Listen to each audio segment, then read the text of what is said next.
Hello students, O2IAS academy के channel पे आपका फिर से बहुत बहुत स्वागत है। ये HP नायब तहसीलदार की प्रिपरेशन के लिए सारथी सीरीज़ हम लोगों ने स्टार्ट किया था, जिसमें लगभग सिलेबस जो है वो पूरा हो चुका है। दो चीज़ें अभी पैरेलली चल रही हैं। एक है हमारे करंट अफेयर्स हम लोग स्टडी कर रहे हैं, कुछ उसके प्रैक्टिस सेट्स है, और एक सब्जेक्ट जो आपका पेंडिंग था दैट इज़ इकोनॉमी सेक्शन।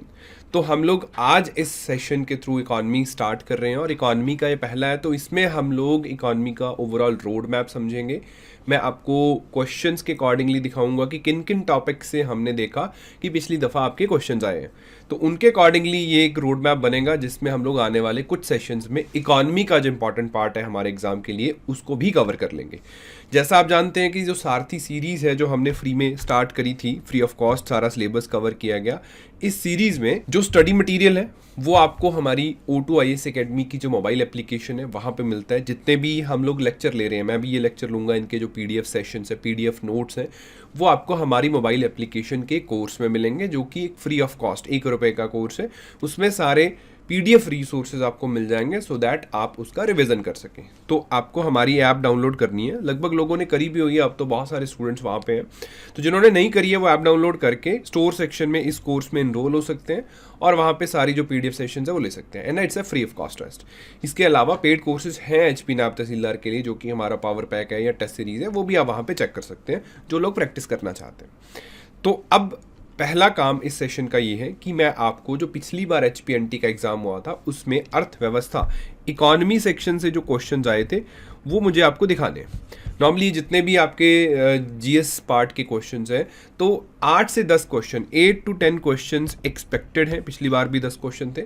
8 से 10 क्वेश्चन इकोनॉमी सेक्शन से आते हैं, ये इस बार भी मैं उम्मीद करूंगा। तो ये है पुराने वाला HPNT का एग्ज़ाम। पहले ये देख लेते हैं, फिर मेरा इस पे कुछ ओपिनियन है, मैं उसकी बात करूंगा कि इस साल किस तरीके के क्वेश्चंस की उम्मीद मैं कर रहा हूँ। तो पहला देखिए, अगर क्वेश्चन वाइज देखते हैं, टॉपिक वाइज, अब आपको इकॉनमी अगर कम भी आती है तो जस्ट ओवरव्यू मैं दे रहा हूँ। RBI के मॉनेटरी पॉलिसी पे क्वेश्चन था कि कौन सा रेट है जो RBI के द्वारा नहीं डिसाइड करा जाता है। जिनको पता है वो मुझे आप नीचे जवाब देते रहिएगा।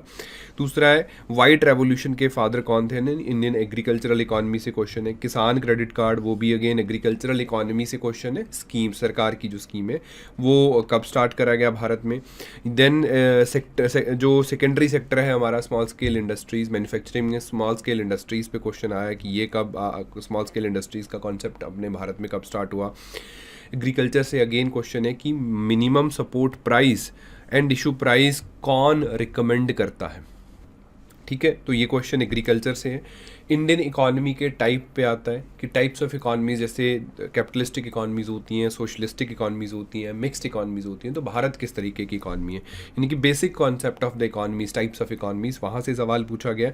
बेसिक कॉन्सेप्ट ऑफ पॉपुलेशन से क्वेश्चन पूछे जाते हैं कि भारत में पॉपुलेशन पॉलिसी ऑफ इंडिया कब इम्प्लीमेंट करी गई थी, ये भी एक सवाल है। Apart from this public distribution system, again agriculture and rural development से सवाल है। सेकेंड ग्रीन रेवोल्यूशन से क्वेश्चन आया, एग्रीकल्चर के साथ फिर जुड़ा हुआ है। एंड इंडियन इकॉनमी में डिसगाइज्ड अनएम्प्लॉयमेंट पे क्वेश्चन पूछा। दीज आर द 10 क्वेश्चंस जो उस टाइम आपसे पूछे गए थे। अब मेरा इस पे जो बेसिक टेक है, जो मैं एक्सपेक्ट कर रहा हूँ, पहली बात 2018 का टाइम थोड़ा सा डिफरेंट था। यहाँ पे टॉपिक्स ऑलमोस्ट सिमिलर चल रहे हैं अगर हम लोग देखते हैं, बट पैरेलली जो HPPSC है वो पिछले साल से इन्होंने क्या करा है, थोड़ा सा क्वेश्चंस का लेवल अपग्रेड करने की कोशिश ये लोग कर रहे हैं। ये चीज़ें हमने पिछले साल के जो RFO का एग्ज़ाम हुआ था, इस साल का जो HPAS का प्रीलिम्स हुआ है, यहाँ पे हमने क्लियरली नोटिस करा है कि इनका पैटर्न थोड़ा सा अपवर्ड जा रहा है, जहाँ पे ये स्टेटमेंट वाले क्वेश्चन या थोड़ी सी डीप अंडरस्टैंडिंग वाले क्वेश्चन पूछ रहे हैं। तो सिमिलर उम्मीद मैं इनके NT के एग्ज़ाम से करूँगा। बट हाँ, जो टॉपिक्स, जिस तरीके की ट्रेंड एनालिसिस टॉपिक्स को लेके है, वो ऑलमोस्ट आज भी सिमिलर है, चाहे वो पहले भी थी। लेवल ऑफ क्वेश्चन जो डिफरेंट है, तो इस बिहाफ पे हमारी जो तैयारी है वो हम लोग इतने फैक्चुअल क्वेश्चंस के साथ साथ थोड़ा सा कॉन्सेप्चुअल अंडरस्टैंडिंग और डीप अंडरस्टैंडिंग की कोशिश करेंगे। इन केस पेपर में ऐसा चीज़ें आती हैं तो आप उसको ईजिली टैकल कर सकें।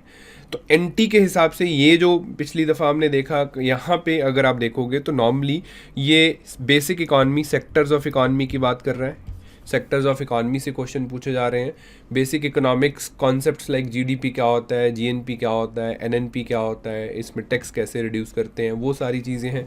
इकोनॉमिक डेवलपमेंट के इंडिकेटर्स हैं, बहुत सारे इंडेक्सेस आते हैं जैसे कि ह्यूमन डेवलपमेंट इंडेक्स है, ग्रीन जीडीपी का क्या कॉन्सेप्ट है, हैप्पीनेस कैसे मेज़र करते हैं, इनइक्वालिटी कैसे मेज़र करते हैं, वो सारी चीज़ें जो इंडेक्सेस आते हैं नेशनल इंटरनेशनल लेवल पे, उन पे हर बार एक आध क्वेश्चन पक्का ही होता है। अपार्ट फ्रॉम दिस अगर आप देखोगे तो जब से भारत आज़ाद हुआ इंडियन इकॉनमी में कुछ चैलेंजेस ना कंसिस्टेंटली बने हुए हैं। हमारी पॉपुलेशन ज़्यादा थी, वो आज़ादी के दौरान भी थी, आज भी ज़्यादा, हालांकि उसका आयाम चेंज हो रहा है, लेकिन वो चैलेंज के रूप में हम आज भी कंसिडर कर रहे हैं कुछ स्टेट्स में कि भारत में पॉपुलेशन ज़्यादा है।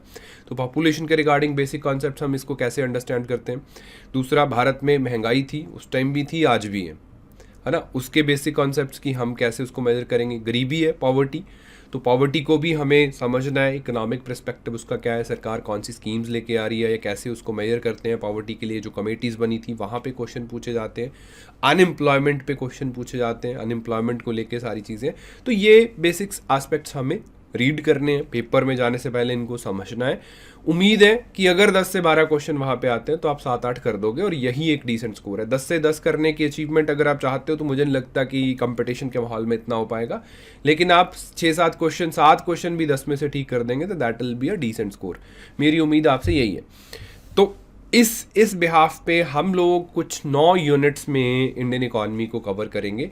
जो लंबी यूनिट्स हैं उन पे 2 सेशंस हो सकते हैं। जैसे पहले सेशन में हम लोग स्टडी करेंगे वो है sectors of economy, types of economy की, बेसिकली कैपिटलिस्टिक इकॉनमीज़ क्या होती हैं, सोशलिस्टिक इकॉनमीज़ क्या होती हैं, मिक्स्ड इकॉनमीज़ का कॉन्सेप्ट क्या है उसको समझेंगे, अग्रेरियन इकॉनमीज़ क्या होती हैं, मैन्युफैक्चरिंग इकॉनमीज़ क्या होती हैं, टर्शरी इकॉनमीज़ या सर्विस सेक्टर इकॉनमीज़ क्या होती हैं। तो वो जो डिफरेंसेस हैं उनको बेसिकली हम समझने की कोशिश करेंगे। इंडिया किस तरीके की इकॉनमी है, हमारा इकोनॉमिक स्ट्रक्चर बेसिकली कैसा है, यहाँ से क्वेश्चन पूछा गया और भी पूछे जा सकते हैं।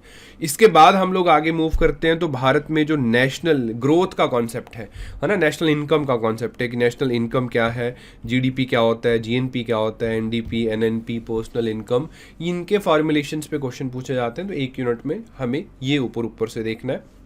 Apart from that the most important development के इंडिकेटर्स हैं। जैसे मैंने इंडेक्सेस बताए, ह्यूमन डेवलपमेंट रिपोर्ट आता है, उसमें बहुत सारे इंडेक्सेस होते हैं। इसके अलावा वर्ल्ड इकोनॉमिक फोरम है, वर्ल्ड बैंक है, उनके बहुत सारे इंडेक्सेस एंड रिपोर्ट्स आती हैं भारत में सोशो इकोनॉमिक डेवलपमेंट को मेजर करने के लिए।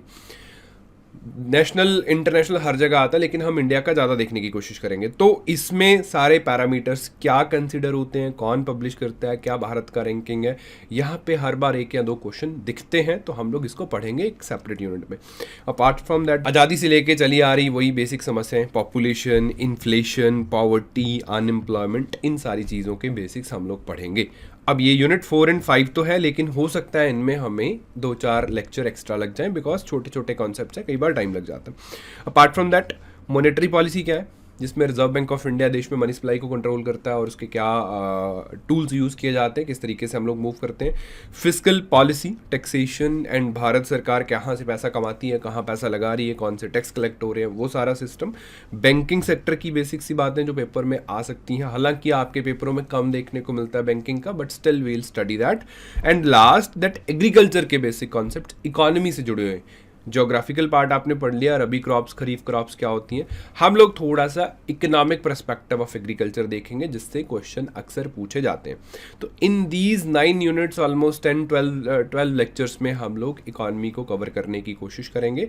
इसके साथ जो भी आपकी प्रैक्टिस के एस्पेक्ट्स हैं वो कवर होंगे। नॉर्मली आपके या तो हमने इंडिविजुअली एक टेस्ट सीरीज दिया है जिसमें सेक्शनल टेस्ट हैं, या एक टोटली इनका पावर पैक है जिसमें सारी एग्जिस्टिंग टेस्ट सीरीज का बंडल बना के दिया गया, वहाँ पे आप पैरेलली इसका प्रैक्टिस भी कर सकते हैं। सो दिस इज अ छोटा सा study plan for the economy की कैसे हम लोग इनको कवर करेंगे। हाँ, एक चीज़ रहेगी आपसे, मुझे उम्मीद ये है कि अगला सेशन देखने से पहले पिछले सेशन के जो भी बेसिक डॉक्यूमेंट्स हैं या जो भी रिकमेंडेड डॉक्यूमेंट्स हैं वो आप रिवाइज कर लें। इससे क्या होगा कि आपको अगला टॉपिक अच्छे से समझ आएगा। इकॉनमी जो है वो लिंक्ड है, एक दूसरे के साथ टॉपिक लिंक करते हैं। तो अगर आप पहले वाली चीज़ें रिवाइज नहीं करोगे, डायरेक्टली दूसरे तीसरे टॉपिक पे जंप कर रहे हो, तो हो सकता है बहुत सारी चीज़ें जो नई निकल के आए आपको समझ में ना आए। तो उसके अकॉर्डिंगली प्लीज़ इसको देखते रहिएगा। रिकमेंडेड बुक लिस्ट में एज ऑफ नाउ आपके पास बहुत ज़्यादा कुछ नहीं पढ़ना है। बेसिक्स के लिए जो मैक्रो इकॉनमी की एनसीईआरटीज़ हैं उनके सिलेक्टेड टॉपिक्स जो मैंने यहाँ पे लिखे हैं, भारत में +1 +2 की जो मैक्रो इकॉनमी की एनसीईआरटीज़ हैं इंडियन इकॉनमी के रिगार्डिंग, जो उनके बेसिक्स हैं मैक्रो इकॉनमी, उनके रेलेवेंट चैप्टर्स हम लोग पढ़ेंगे, प्लस करंट अफेयर्स एंड मेरे लेक्चर सफिशिएंट रहेंगे, आप वहाँ से कर सकते हैं। बहुत heavy books like Ramesh Singh या उनको पढ़ने की आवश्यकता नहीं है। अगर फिर भी कोई स्टैंडर्ड बुक पढ़ना चाहता है तो आप संजीव वर्मा, एक छोटी सी बुक है, उसके कुछ सिलेक्टेड चैप्टर्स जो इन टॉपिक्स के साथ जुड़े हुए हैं उनको रीड करके भी अपनी तैयारी अच्छे से कर सकते हैं। ठीक है, तो that's all for today's session. इसके बाद हम लोग हमारे लेक्चर्स इस पे स्टार्ट करेंगे। ऑल दी वेरी बेस्ट, कल के लेक्चर में मिलते हैं।